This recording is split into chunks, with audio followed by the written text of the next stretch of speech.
You are listening to This Week in Clown World with Ben and Hobbs, so sit back, relax, take your black pill, and Yes, enjoy good the show. old doomer music bring us in. Bienvenidos, buttholes. It's once again time for This Week in Clown World with Ben and Hobbs. I'm Hobbs, he's Ben, and you are in Clown World. The horn is back. The horn is back. I found it. Yes, it got lost in the move, but I found it. And now it's going to Now people know why we'll finish with Stay Honky. We're not just being white supremacists. Well, there's that too. Oh, yeah, I forgot. Depending Hey, on which fact checker you talk to. They're going to call us that anyway, so they might as well just lean into it. And for those of you that, speaking of that, for those of you that followed our Instagram, well, thanks for the memories. So long, and thanks for all the fish. And for those of you who might just be new to the channel watching over on Rumble, and we appreciate it if you are right now, or if you're out watching after the fact. We are live usually 9 p.m. Central on Thursdays, but if you're watching this after the fact or you're tuning in right now, we're off to a little bit of a late start. But if you're watching on Rumble and you're one of the people who subscribed to us when I made a shout out to our channel over on InfoWars yesterday morning, thanks for coming in. Tell your friends. Because of you guys, we have more than pentupled our subscriber count, which is way more impressive than saying we went from 11 to 59. But hey, it's something. We'll take it. Yeah, I'll take it. Yeah. So Ben, how's it been? We didn't do last week's show. No, it's typical Clown World shit. Little slower than some weeks on Clown World, but still not too bad. Yeah. It's this week. The last 2 weeks have been. It's been just kind of on cruise control, drifting our way through Clown World. There hasn't been any huge peaks or valleys. It's just kind of been the status. I'm hoping it'll pick up with Elon though. He may send the clown meter upwards. Oh yes. I've heard that there are probably several tens of thousands of blue check leftists that have already fled Twitter. And I didn't understand his meme at first, maybe because it was early in the morning. I'm a little bit slow of him with the kitchen sink, but it was just nonsense Elon stuff, I guess. Yes, this is he's literally did a $44 billion dad joke. I know. Like he is so precious. He is America's #1 shit poster. Let that sink in. So for those who didn't catch it, Elon Musk strutted into Twitter headquarters carrying a porcelain bathroom sink. And everybody wondered what it meant. What was it about? But pretty much what Elon said in the post summed it all up. He just wanted to say, let that sink in. That's it. Yeah, that's it. That's just a $44 billion dad joke. And you know what? Worth it. Yeah, totally worth it. I am surprised this whole thing actually ended up going through. It looked last time we were on the show, it looked a little bit like the Biden administration was going to investigate it for some reason and block the sale. But at this point, it looks like it's a done deal. It is a done deal. He's got the keys to the kingdom. Parag Agrawal or whatever that weirdo's name is, the CFO. And if I'm thinking of the right person, I'm putting the right person to the right position. I think that Vijaya lady, the one that was on Rogan with Tim Pool, arguing back and forth. I think they're all gone. Right? Yeah, I think they're all gone. Yeah, that was a good show. Yeah, with more pink slips are on the way. I've heard that up to 75% of Twitter employees might be getting the axe. And goodbye. And old DJT's back on Monday. Allegedly, yeah. Do you have that? Do you have that picture? You might be able to pull it up for. Let me get that for everybody here to see. Yeah, he put it out. I don't know if he put it out on Truth Social or if he put it out like through a mailer or whatever. But there was an official statement.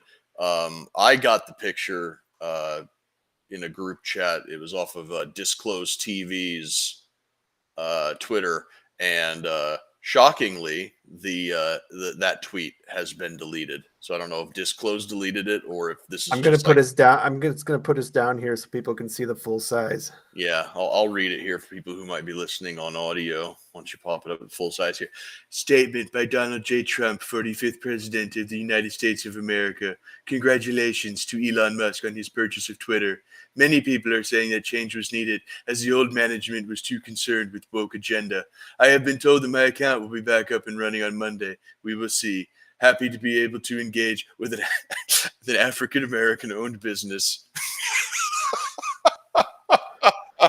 It's like from one shit poster to another. African American. I mean, that's real, isn't it? I hope so.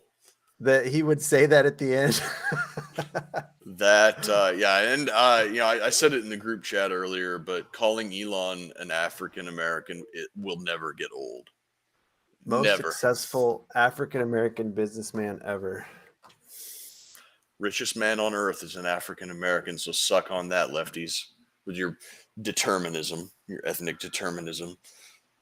Yeah, so he started firing people. He's given any clues to what it's going to be like going forward? I know he's talked about having everybody be verified. You know, has that popped up anymore? Oh, I lost you, Hobbs. Your audio cut out. To Twitter's. What Are you there? Yeah, I'm here. Okay.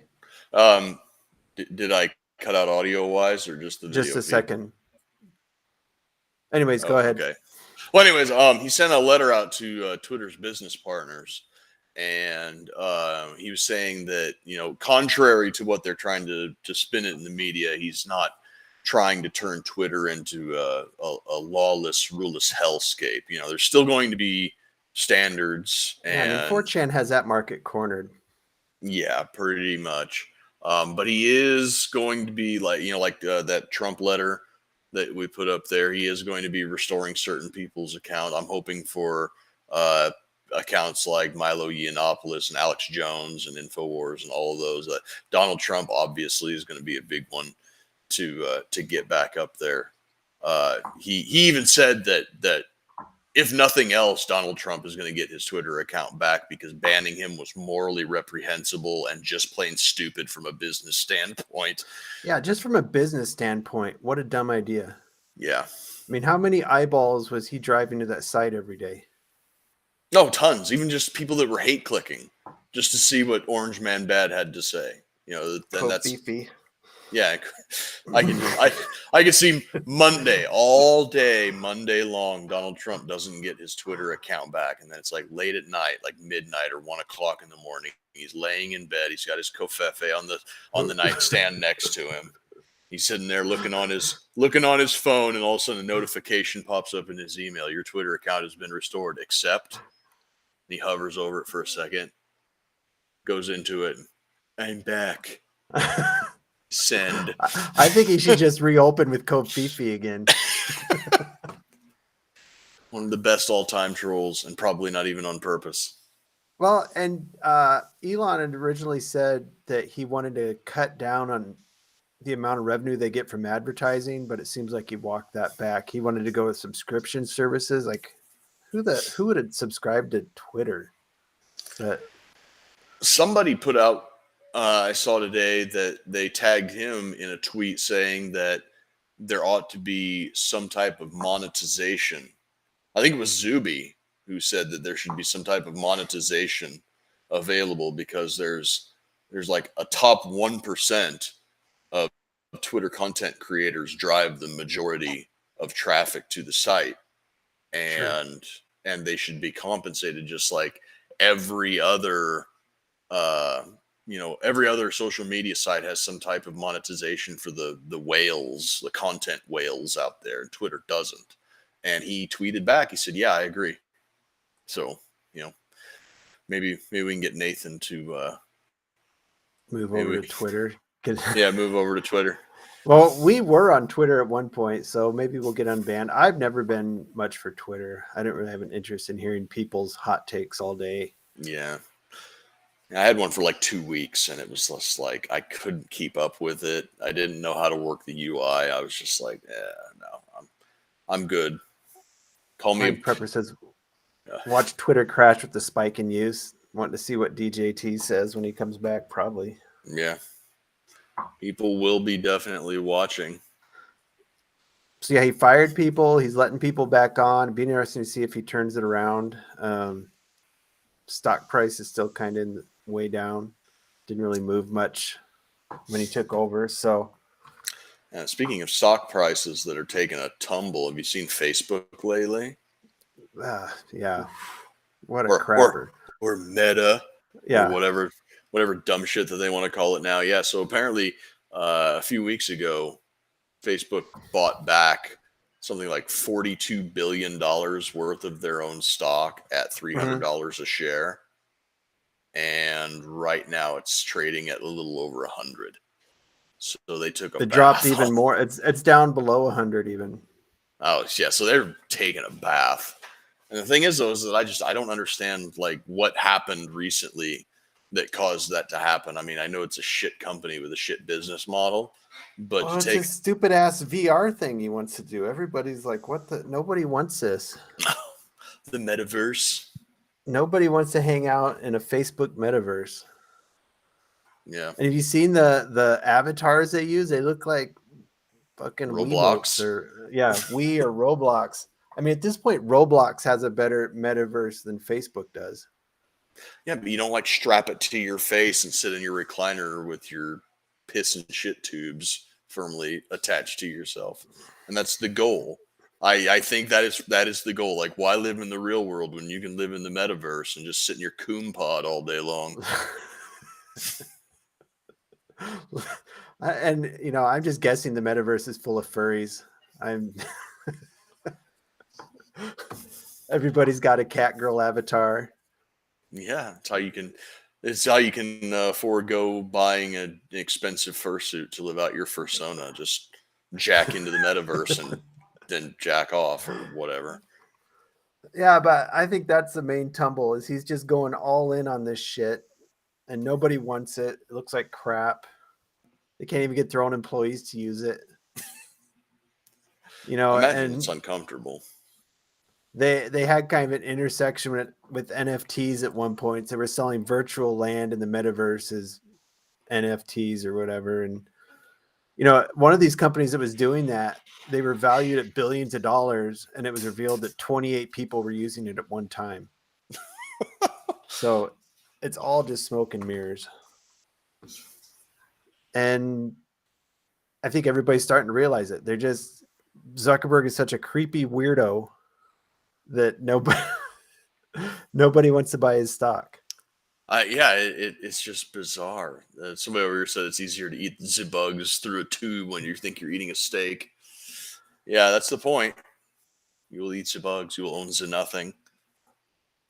Yeah, I mean, maybe that ties into some weird agenda of they want Zuckerberg to succeed with his metaverse so that people can live in their pods. Mm-hmm. Doesn't seem so bad when you're in your pod when you have a VR headset strapped to your face. Yeah. Speaking of metaverse property values, I saw a funny tweet. There was a picture. It said, I created a meta dog that takes a meta shit on metaverse properties to lower the metaverse property values. So what? We're going to have gentrification in the metaverse eventually? Or reverse gentrification with like virtual dogs taking a dump all over the place. Pretty soon it's going to look like San Francisco, and all the metaverse employees are going to feel right at home. Yeah, I just don't understand why he thought that was a market that people were clamoring for, to sit around with some device strapped on their head in a virtual world with people. Well, Mark Zuckerberg is such a weird, high-functioning aspie that he probably saw The Matrix and was like, write that down. That looks like a really good idea. You guys watch that Michael White debate? Yeah, we were going to hit on the debates. Yeah, that's coming up. Probably the next thing that we talk about. I've seen some lowlights of it all, and honestly, I don't know who should feel more shameful: the people that surround John Fetterman and are making him run for office, or the Pennsylvania Republican Party for running somebody like Mehmet Oz and it being this close. It's ridiculous. Like, John Fetterman is barely alive. And the race That's the Democrat theme, though, anymore, isn't it? You See, yeah, it is, and they've got the media so far in their pocket that the media is able to just gaslight people into believing that not only is John Fetterman, having suffered a stroke and being cognitively impaired, not going to impede his ability to function in the Senate, but it's actually a good thing because now we have mental disability representation in Congress. It's like, get fucked, man. Come on. Are you being sarcastic? No, I'm not. That's a real fucking thing. That is a real thing that one of these talking heads on, I think, MSNBC was saying. They're like John Fetterman's stroke could actually be an advantage, and it's the Greta Thunberg defense. You know, it's like, you can't criticize her. She's only a child and she's autistic. And it'll be like, you can't criticize John Fetterman. He's had a stroke. And it's like, I'm not criticizing him because he's had a stroke. I'm criticizing him because his policies are shit. And his policies aren't shit because he had a stroke. His policies are shit because the people that are feeding him his policy positions are garbage. He's kind of like a crafted candidate. I mean, he wears that stupid sweatshirt everywhere, so it seems like, oh, this is a blue collar guy. He wears a sweatshirt and Carhartts. No, this is a trust fund baby. Yeah, who actually hasn't worked any sort of job his whole life. He got on his city council seat because he spent a shitload of money from his trust fund. Mm-hmm. Everybody on city council hated him. And then if something, it was a smaller city, so if something came up at city council and, like, say it didn't pass, he would just use his trust fund money to make it happen. Mm-hmm.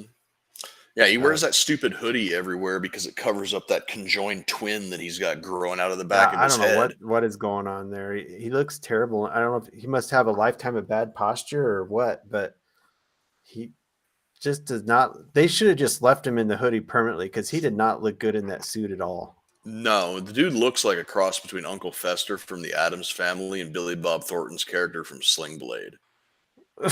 And that is, it's no exaggeration. He's got that, like, that squinty hunched over. Yep. I see it now that you. French fried taters. I see it now. I mean, the Republican candidate isn't much better. That guy's just no. And the thing that blows, weird. He's like TV doctor, and I don't know if they thought that was going to, like, give him some electability clout or what. But I didn't watch the full episode, but I'm talking about Dr. Oz. His Republican primary challenger was on Tim Pool the other day, and she's plugged in. Like, she knows stuff. She's all about the BlackRock and the ESG scores and all of this other stuff that the WEF is trying to foist on us. She's one of the I will not eat the bugs type of people. She knows what she's talking about. And obviously she's a woman and she was black, so that counts for something in today's, fucked up identity politics culture. But they went with Mehmet Oz instead, and Dr. Oz has been such a underwhelming candidate that this race between him and a mental invalid is close. I mean, that race there pretty much sums up the clown world politics we're in right now. You have a recently mentally disabled trust fund baby who pretends like he's blue collar. Mm-hmm. And you have is he a reality? You call it reality TV, wouldn't you? I mean, he's another reality TV star. Yeah, pretty much. Yeah, he's like a TV doctor, did like a TV show, or did Dr. Oz actually have his own show, or was he just like a segment on somebody else's show? I don't know. I remember seeing him. Wasn't he on shit like Oprah or something? I'd see like a clip, or I don't know. Yeah, I think it was a segment on somebody else's show, but I'm wrong. I never. I have shit to do. I was never into the daytime TV stuff. Maybe somebody in the comments can Say it's here. Carl says, of course, Herschel Walker is a violent psychopath, but no one thinks his brain issues are tragic because he's had a few concussions. Yeah, I don't know enough about Herschel Walker. I've heard so many negative things coming out of that race. You got Raphael Warnock, who's man. Apparently, Herschel Walker owns stock in coat hangers or something. That guy just abortions all over the place. Yeah. I mean, if they're true, I mean, that's two that we've heard about. Who knows how many are out there? Apparently. Yeah, and there's just no, like, you would think that in a country like ours, we got 350-ish million people. We've got the world's largest economy. We're the world's reserve currency. We have the most powerful military that the planet has ever seen. We've got so much going for us. And yet everybody that's running for position of power is these just unremarkable, horrible sociopaths. That's what power attracts, I guess. Yeah, I heard somebody say something today that it's not that power corrupts. It's just that the people that seek power are so easily corruptible. And yeah. And the real spoiler is the real power isn't even those political positions. I mean, even down your local, all your power is behind the scenes, just people on boards and stuff like that. Even all the way up, that's who's running shit. The shadow government that Trump was always railing against. Oh shit, Dr. Ron Paul has been railing against the deep state for as long as I've been in politics. Fortunately, and I can say this as somebody just at local level, I can comment on it. Those people usually aren't the ding dongs. The deep staters? Yeah. Yeah. This Those are usually the people that know what's going on, understand how the system works. So as much as you want to hate on the deep state, I'm pretty sure the deep state's been, much like how America runs on Dunkin's, America runs on the deep state, fortunately, because we have just total ding-dongs in elected positions. Right. And that's something when I called into InfoWars yesterday and talked to Harrison Smith in the first show, I said, he made the statement that people like Nancy Pelosi and Joe Biden and John Fetterman, he's like, these are the best the Democrats got. And so I called in to disagree with him. I said, no, these are not the best that the Democrats got. We know that the Democrats have highly intelligent, highly motivated people. They just prefer to do things behind the scenes where they can push all of the blame off onto people like Fetterman and Biden and Nancy Pelosi. And the whole is it stupid or is it evil argument kind of towards evil when you start to think about it like that. But yeah, it's the people that we see, the people that are up front, they are obviously not the best, but they are the best at being puppets. Mm-hmm. Isn't the deep state just people in unelected government agencies? For the most part, yeah. Yeah. Or in non-governmental agencies. Yeah, those have a lot of power too. Yeah. Banks, business conglomerates, hedge funds like BlackRock, Vanguard, guys like Larry Fink, although the fact that somebody like me knows who Larry Fink is probably tells me that Larry Fink is not actually pulling any strings. He's just another front-facing, useful idiot that probably has a gun to the back of his head. That whole board of directors of BlackRock is probably just people that wanted something to look nice on their resume. That's obviously not going to be the people making the decisions or calling the shots. Mm-hmm. But yeah, back to the Herschel Walker comment. Is he still predicted to win that one, or the abortion comments?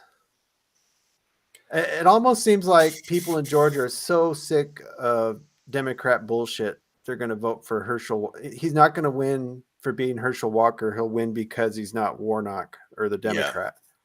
Yeah. And unfortunately, I think that's the way that a lot of these races are going to be going. People are, once again, they're not voting for a candidate or for a candidate's positions. They're voting against the other candidate. And these candidates are just so bad that I think that we are in the midst of some type of a demoralizing humiliation ritual to make us See have, how huh? to see how shitty a thing they can put up there, and you're gonna have to deal with it. Right.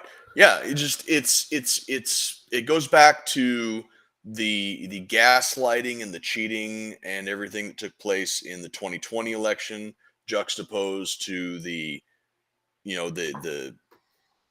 investigations and depositions and probes and Oh. everything that went on for the 2016 election. I mean, and all of this stuff is just meant to demoralize us and ruin the faith that we might have in our institutions, so that after a while things are going to get so bad that people are going to call for a savior, and that savior is going to come from the federal government, and it's going to be, please just do whatever you have to do, anything is better than this. And it won't be, because it never is. So kind of like how when England abolished the monarchy and it was civil wars and just a total shit show, and they're like, all right, well, let's get a king back in here. We're going to be in that position. I don't know what the end goal is here, because we're not feudal England. We have a representative republic, not a. How shitty would England have to get when they start saying, well, we got a king, let's just put that guy back in charge? Oh man, what is it? The Roman Empire? What it was the year of the five, year of the five Caesars or whatever. yeah. England's looking at the year of the 5 PMs. Jesus. Yeah. It's well, they used to do that back in the Roman Republic. Was that like what was it? It was like things would get really shitty, and then they would appoint a dictator. Mm-hmm. And they would give him just full authority to do anything and everything that he wanted to do. But the stipulation was that after a set amount of time, right, the dictator like had 3 years or something. Yeah, it's like you have carte blanche to go out there and do anything and everything you need to do to get this republic back on track. And after a certain amount of time, you have to step down and you cannot run for any type of office ever again. Or they could kill you. Somebody could just, it was legal to kill you. Yeah. If you, I might be okay. I might be okay with that. All right. America's a shit show. You do whatever. But after 3 years, open season on you. And I think that somebody like Ron Paul, who's at the end of his life anyways, let's just give Ron Paul like 3 years of 100% power, assuming that he would, stoop to that level. But yeah, let's just give Ron Paul 3 years of absolute 100% authority and see what turns around. That could be fun. I forgot about this. I'm glad you brought it up. I mean, maybe that's something we could bring back. If you're nuts enough to say you want to run America for 3 years, and after 3 years, anybody can shoot you if you don't let go of power. I mean, might be worth a go. Yeah. What were our founding fathers thinking? They should have left that one in there. Well, because you see how Rome turned out, even with that system in place, a cult of personality came and we got the Caesars after that. And then once somebody got that absolute power, yeah, but I mean, this is pre sniper rifle. Yeah, we'd have to put the stipulation that once your 3 years is up, your Secret Service protection evaporates. I mean, you could try, but I mean, you won't be able to. There's so many guns here, you wouldn't be able to stick your head out even by a window in that damn place. Shit, you don't even need a gun out here in the Midwest. We got enough diesel fuel and ammonium nitrate fertilizer to put the beast on the moon. Yeah, I mean, maybe that's something to bring back. But yeah, the PMs in England, what Boris Johnson was looking at, he was looking at being in the running again, and he did the gentleman's thing. He realized it'd stir up too much shit, and that's at least what it looked like. Who knows if that's a real story? And he decided not to run for it. And I forget the current guy's name, multi-millionaire though. billionaire, Rishi Sunak. Oh, multi-billionaire. Yeah. Yeah. His wife is also like an heiress to some Indian tech company or something that runs all of the biometric some fucking thing or other over in India. So, I mean, either he was a trust fund baby or he made it on his own, but either way, looks like he has some know-how in managing money. I've been listening to the Lotus Eaters. They're from Britain. Oh boy, yeah, this is probably hot with them. Yeah, so they've been kind of talking about. Apparently, he's Indian, ethnically Indian, but his family immigrated, like his grandparents immigrated to England when they fled West Africa. And what they were doing in West Africa was they were territorial managers for the East India Company. So, oh well, certainly nothing bad happened there. Yeah. So when decolonization started to take effect, the locals were like, "Oh, these are royalist sympathizers. Let's run them out of town." So they went to England, and his grandfather founded the Hindu temple in the area that they live in, and he still attends that temple to this day. And yeah, so because they were like East India Company territorial managers or something, they always had wealth. And then, Indians and their arranged marriages and whatnot, he got married to a tech heiress or something. And so he's worth billions and billions of dollars by marriage and probably by blood money. Good old East India Company. Yeah. So Carl down here says, I'm excited to use an 8-bullet round. When do those come out? Carl, that's a shot. What is that referencing? That's a shotgun shell, buddy. They've been around for a while. Did I miss an inside joke there? No. Joe Biden's out there stumping for gun control again. He's like, I'm going to ban magazines that hold more than 8 bullets in a round. And it's like, come on, man. Come on, man. Boy, I missed. Yeah, he says that. So come on, man. Oh, and even better yet, if Joe keels over, his follow-up, Kamala, did you see her school bus thing?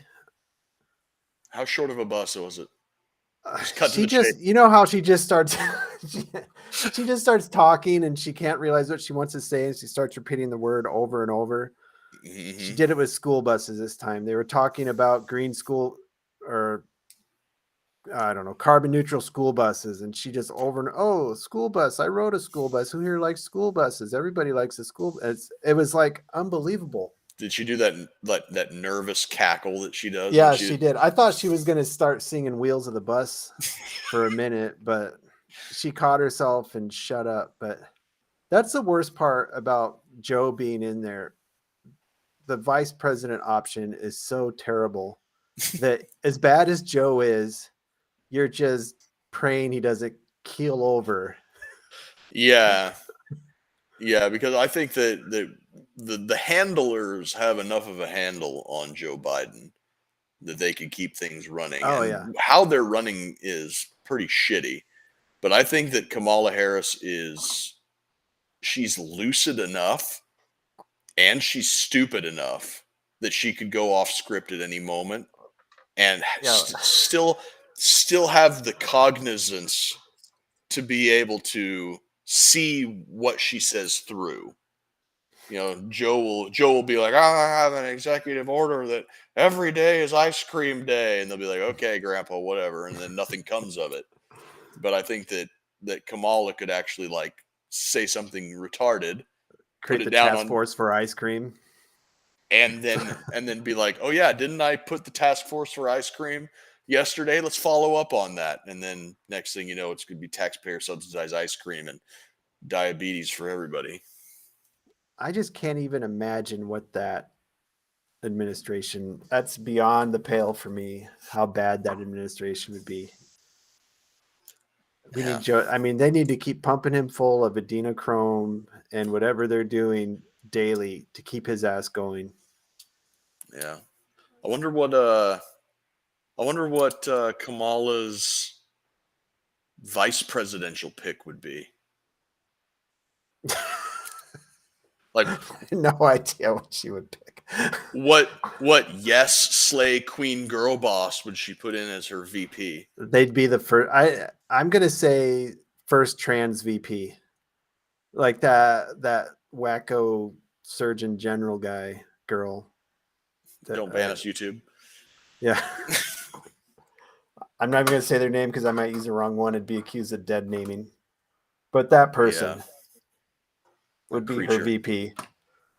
Or any of these other TikTok trans influencers that are out there right now, like that weird person that I don't think anybody has figured out whether or not this person is sincere or not. The one that Biden interviewed, that one? Yes.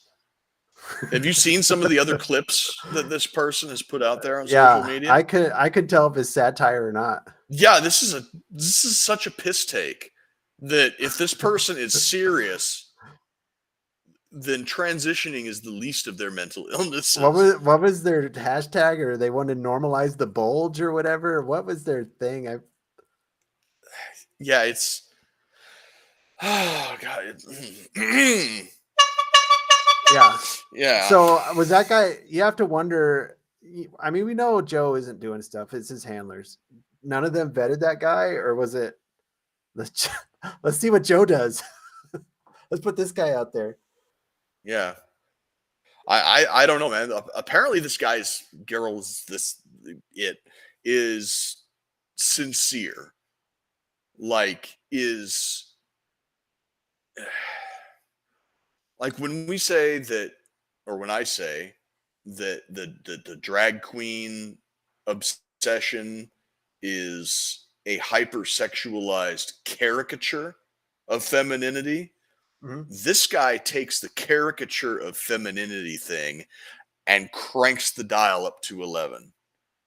I mean, just like some of this person's TikTok things that I have seen, he's like prancing through the woods in lingerie and like doing like girly little freakouts whenever sees a spider or something, like, oh, it's a bug, you run away. You know, it's this. It has to be satire because our world cannot be that crazy. That's the thing. I don't understand. A female acting like that is, like bowing to the patriarchy or whatever. A trans man acting like that is girl power. Why? So, you know what I mean? Yeah. If they create a caricature of femininity, it's girl power. But if an actual woman does it, no, that's not right.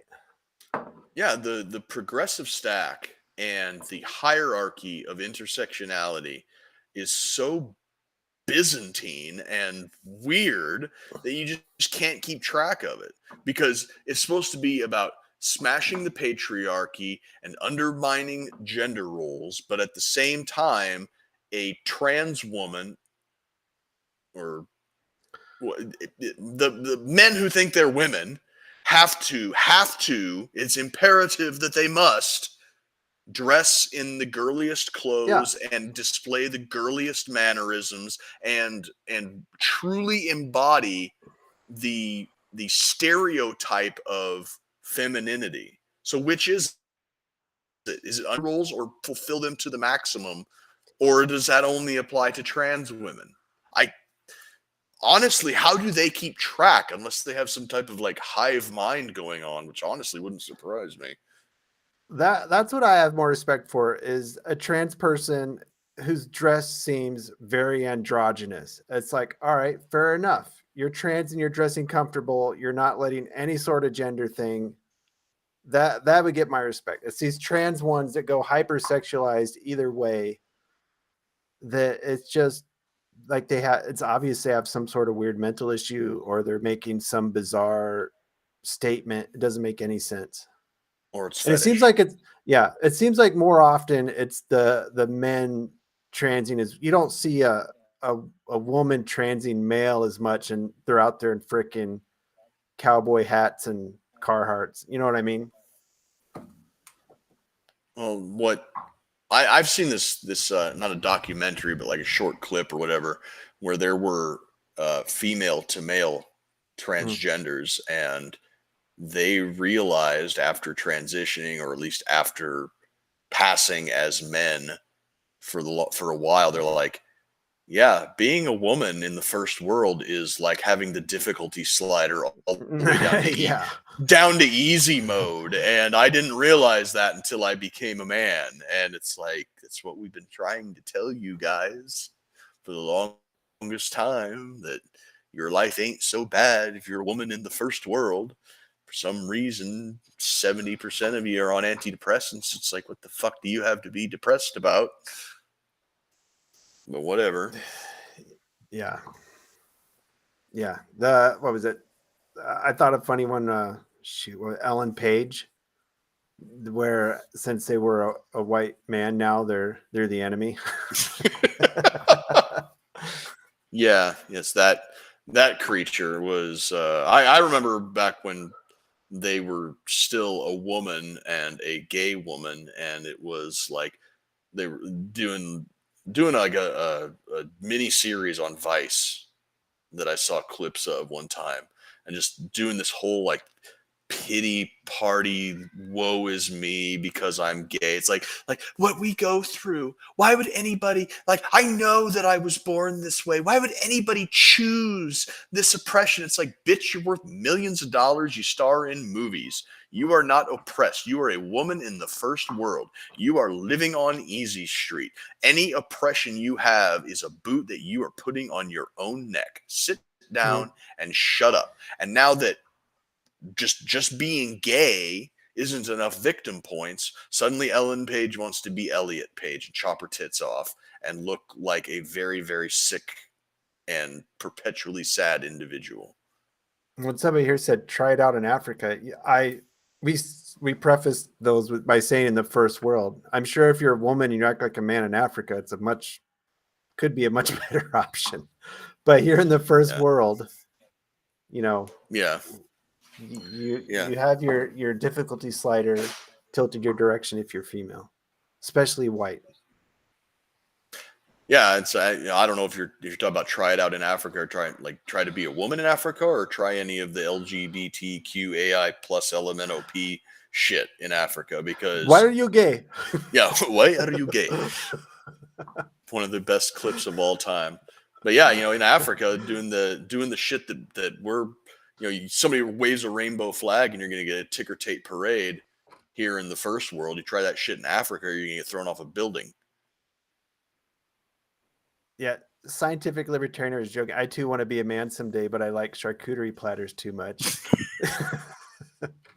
That's the other thing. I mean, they pretty much killed tomboys at this point. If any girl shows interest in any manly thing, it seems like they're like, oh well, she's a lesbian trapped or a man trapped in a woman's body. There's no reason.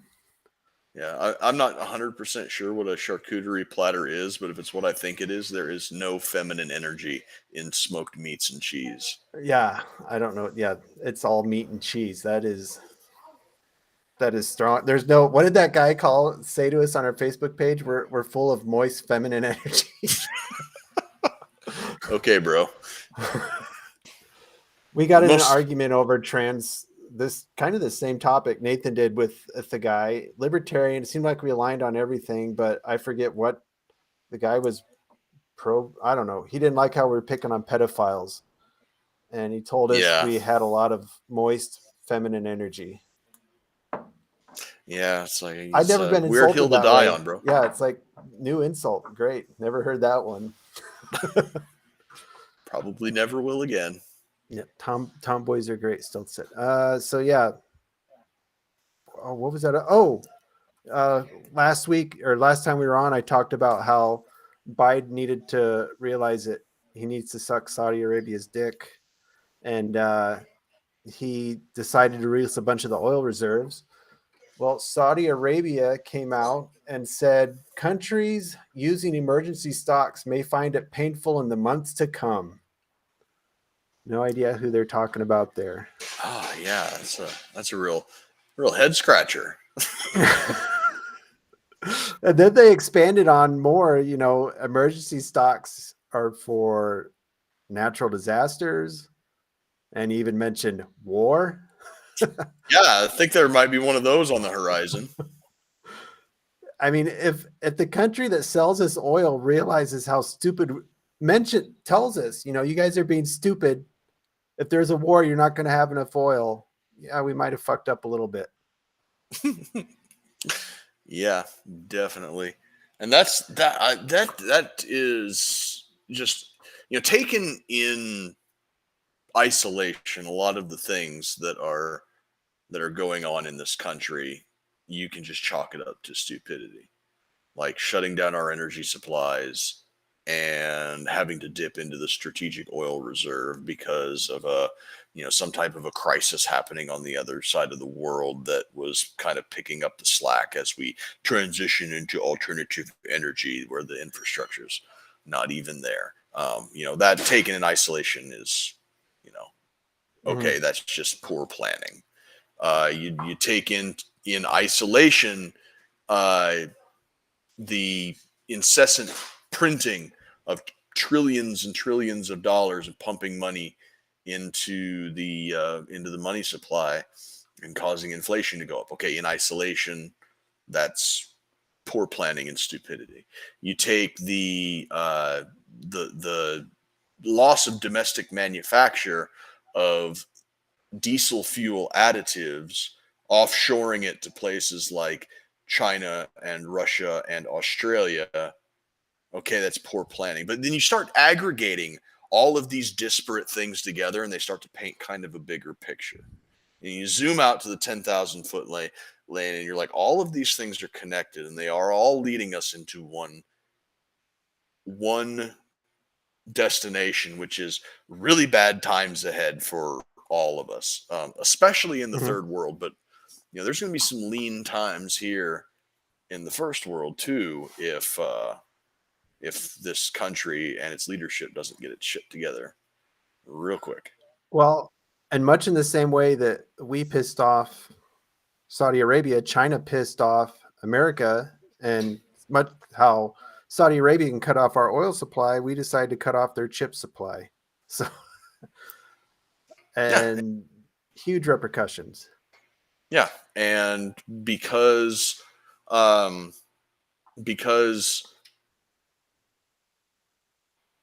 have shut down our own domestic oil supplies and our own diesel supplies, and we need these chips to fuel this new alternative energy supply thing going forward, as well as all of our advanced electronics. But because we are funding the one side in a war that the Chinese are allied against, this again, this whole cascade of things taken in isolation is poor planning or stupidity. Taken in aggregate, you have to wonder if they're doing this shit on purpose. Well, I don't know what China was thinking, why they kept poking the bear on that one. They seem to have some disillusion that they could have got chips from somewhere. I'm not sure. They recently reelected Winnie the Pooh to a third term, which is unprecedented since Mao Zedong, I think. Yeah, and because of their election rules, he's now dictator for life. Yeah. You win 3 consecutive terms and they just let you have it forever. So that's where they're at. They got to figure out how to make chips in a hurry, or they do something about Taiwan. Yeah, I was going to say we're kind of just pushing all sorts of people into corners here. Yeah. I was just about to say that Taiwan has the monopoly cornered as far as advanced chip manufacture goes, and China's looking across the South China Sea there at that little island and saying, "Mine." Yeah. I mean, and that kind of has a little bit in common with what pushed Japan into World War II. We cut them off on their oil supplies, and they kind of got pushed into a corner, had nowhere to go. Next thing we know, they're zipping over to Pearl Harbor. The only difference is that at the time the United States had both World War I and World War II the U.S. wasn't exactly ready. Like, force readiness wasn't where it should have been at the outset, but we had the industrial capacity to quickly shift over, and that was one of the brilliant things about the United States in both of the world wars, is that we went from basically a peacetime industrial base to a wartime industrial base like that. I mean, it was, on a dime, and we were the arsenal of democracy, as they called it. Nowadays, I read something yesterday or day before yesterday that's saying that a lot of our advanced weaponry is being shipped over to Ukraine, and we don't have the manufacturing basis ramped up to the point to adequately replace it. The Javelin missiles example of it, because the Javelin has kind of become the symbol of the Ukrainian, the Ukrainian resistance or Ukrainian war effort. We've sent a lot of Javelins over there. The U.S. manufacturing capacity in a typical year will crank out 675 Javelins a year. And that's a use and replacement rate, for training or damage or, overseas use, whatever we use Javelins for, we have a replacement rate of about 675. At that rate, it would take us 12 years to replenish the stocks that we've sent over to Ukraine. And the Javelin is like our premier infantry portable anti-tank weapon. So we're 12 years behind the 8 ball as far as our Javelins go. And not going to say that it's a one-to-one extrapolation, but I think it would be pretty safe to say that all of our other advanced weaponry is probably on a similar timeline. We've sent, and all relying on chips. Yes, all of them rely on high-tech chips that heretofore we've been mostly either importing or at the very least developing with the help of Taiwan, which is a cunt hair away from being blockaded by the Chinese. Well, China wouldn't even have to take over Taiwan, and to use a slightly racist quote from Austin Powers with the 2 Chinese guys, fuck a me, I fuck a you. I mean, they all they'd have to do is blow up all the manufacturing and then be like, oh, well, sorry, we didn't mean to try and push something off, but all that shit's blown up now. We're not going to try and take Taiwan. Shoot a bunch of missiles over the strait, blow up all the chip manufacturing. Everybody's fucked. They don't even have to take it over. Yeah, exactly. It's going to be one of those if we can't have it, nobody can. Yeah, type of things. And if Joe Biden and the Democrats and the government at large was intelligent, which they're obviously not. They're certainly not more intelligent than a metalworking blue-collar dipshit in his basement in Nebraska. But if they were smart, they'd stop subsidizing all this green energy bullshit and build a couple chip manufacturing plants here in the United States. They cost billions of dollars, but that's even at a loss. Even if we're taking a huge loss. Yeah. As much as a libertarian loves to hate on government spending, when it comes to that or being crushed beneath a wave of red Chinese because all of our weapons are broken down or used up in Eastern Europe, I'll take a hit on some government spending. Yeah. Stupid. What good's a windmill going to do us? Maybe push it over and crush a few of them. I don't know. Also runs on chips. Solar panels, green energy also runs on chips, which we're trying to, those suckers are built so far away, and we're going to try and piss off a country that depends on them for almost everything. Right. Yeah. The green energy is a boondoggle. Building domestic chip manufacturing, or hell, it doesn't even have to be domestic chip manufacturing. If you want to save a buck, build them in Mexico. Yeah. Yes. There you go. There was a time with Trump and his tariffs on China when big business was talking about making Mexico the new China, and I was like, yes, let's do that. I want Mexico to be the new China Well, because if you have a bunch of jobs in Mexico, they're not going to be coming over the border anymore, and you can't use that as a wedge issue. Exactly. That you wouldn't even need the wall anymore.